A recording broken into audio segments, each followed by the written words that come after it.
2022 North Dakota Lions All-Star Basketball Series player profile. With us now from Bismarck High, that is Treysen Eaglestaff. And Treysen, for you during your senior season, I know you had a banner year specifically when you take a look at the numbers and what Bismarck High was able to accomplish as well. But for you specifically, what does it mean to get nominated across the state during your senior season here to an All-Star game like this? It just feels good. I've always said, like, growing up, like, my freshman year, I never thought I'd get to the point where I'm at today. So, just, like, getting nominated for this all-star game, playing with players that are the same caliber, it's a blessing. I just can't wait.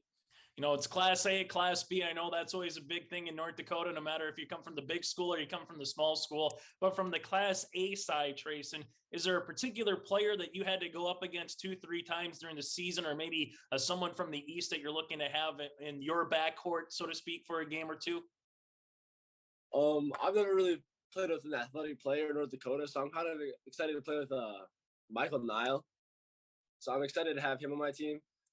A tall, athletic person to get rebounds and dunk. I'm excited to play with. You know, it's going to be fun to see the melting pot kind of come together here. For you specifically, though, from a basketball standpoint, Treysen, what are you hoping to gain out of a week like this where you get, a couple days to practice, a couple days to go up against each other, then go up against some of the best players from the Class B side? So from a basketball standpoint, what are you hoping to gain before you head over to college? Just the experience, just have a fun time. I'm in college right now working out. So by next week, we'll just have a fun time, just enjoy it, soak it in, just have fun, really. It's the whole point of basketball. So you said you're already in college. Let's go there. For people that don't know, Treysen, where are you at right now, and why was it the right choice for you? I'm at the University of North Dakota. I really like the coaching staff here, and I don't know, I feel like I'm close to my mom, I'm close to my family, and my grandpa came here when I was a long time ago, and I run to the family, so perfect spot for me. So you mentioned when you were as a freshman, you weren't sure of where you were going to be at or if you're going to get nominated for this. So if you can go back to your old 14-year-old self or talk to someone who's going into high school and saying, hey, I kind of want to be like you, for example, or get a chance to play at the next level, Treysen, what would be some words of wisdom that you would pass down to someone that's 14 years old right now? Just put the time in the gym. Just don't care about what anyone says about you. If they try to make fun of you for going to the gym so much, or make fun of you for having a dream, just screw them. At the end of the day, you do you, and if you work hard, you can get where you want to be. If no one has seen you play before on the basketball court, what is the best way to describe your kind of game and how you like to get up and down the court, both from an offense and defensive standpoint? My type of game, I would say I'm more of like the shooting type. I like threes more than twos, I guess, but I can go to the lane if you want me to. So I'd say a shooter. On offense, I like to push it because that's what I was taught in high school. So I just like pushing the tempo and stuff in defense. So yeah, that's pretty much my play style. In high school, I know with Coach Coach Wilhelm and that coaching staff there at BHS, a lot of people said it was like watching hockey on the basketball court because you'd have 5 guys coming in and 5 guys coming out every couple minutes. So what did you learn from Coach Wilhelm, but also what did you learn during your time with Bismarck High?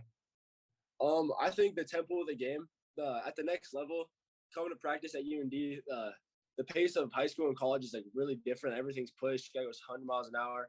So I think at BHS, Jordan Wilhelm really like represents that, like that college standpoint where you just have to like work your butt off, go as hard as you can for 2 to 3 minutes, and then you can get a sub. And I think that really helped me to come to the next level.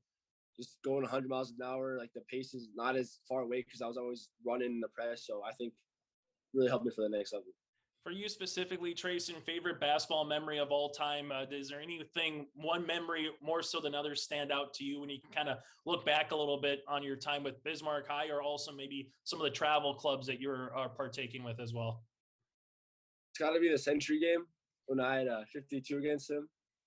First time we played him at their place and beat him. That's just unforgettable experience. So definitely that one. There's always rivalries, but in the capital city, BHS and CHS, it just seems like it brings out the best. So what is it about that rivalry, Treysen? It seems like it doesn't matter the sport. A lot of players, a lot of former alumni, mom and dads, they kind of runs in their blood, so to speak. So what is it about that Patriot Demon rivalry? It's that north versus south side rivalry, because the north side always thinks they're better than the south. So we got to keep the chip on our shoulder whenever we play them in any sport that they think they're better than us. So then we got to work extra hard to play them. We'll end on a couple of fun ones here, Treysen, for you. For you specifically, are you superstitious? And if you are superstitious before a game, take us through, or do you have any routines, so to speak, before you finally get to that opening tip? That's a great question. So every time I play basketball, everyone's trying to get hyped before a game and stuff. And my thing is I always kind of like to get sad, if that makes sense. Like I'm always listening to sad music before a game. I don't know why, that's always how I've been. But when I get sad, I get motivated. And before a game, I've never been a cocky guy to be like, I'm gonna go off this game. I'm gonna go off for 50 and stuff. Like I usually be like, if someone asks me how I'm gonna do, I'll be like, I'll probably do bad or something, which is kind of a bad mentality. But I don't know. I've always been superstitious. If I say I'm gonna do super good, or like if I'm cocky, then I'm gonna do bad. Like if I ever talk smack in a game, I'm obviously gonna do bad right after that because that's always how I've been. So I just try to keep it calm and just low key for a game. All right. Final one for you here. Was there a pregame meal that you always loved, or were you just kind of like, hey, let's not worry about anything. Let's just, get some good food in. Let's get some energy and let's get ready for tip. Or did you have a specific kind of meal or any type of candy that you had to have before you finally got to the game? I always got nervous before games. So I'd never eat a big meal, but I'd always feel kind of weak after warm-ups. So I'd come in and I'd always need a Snicker or a bar, and that's how my mom was in high school too. So I'd always have 2 to 3 Snickers bought before the game, so I can eat it right before the game and halftime, so I have some energy. So yeah. Hey, Treysen, thanks so much for your time. Best of luck here in the Lions All-Star game, and good luck as well in Grand Forks at the University of North Dakota moving forward for your college days. Thank you. I appreciate it.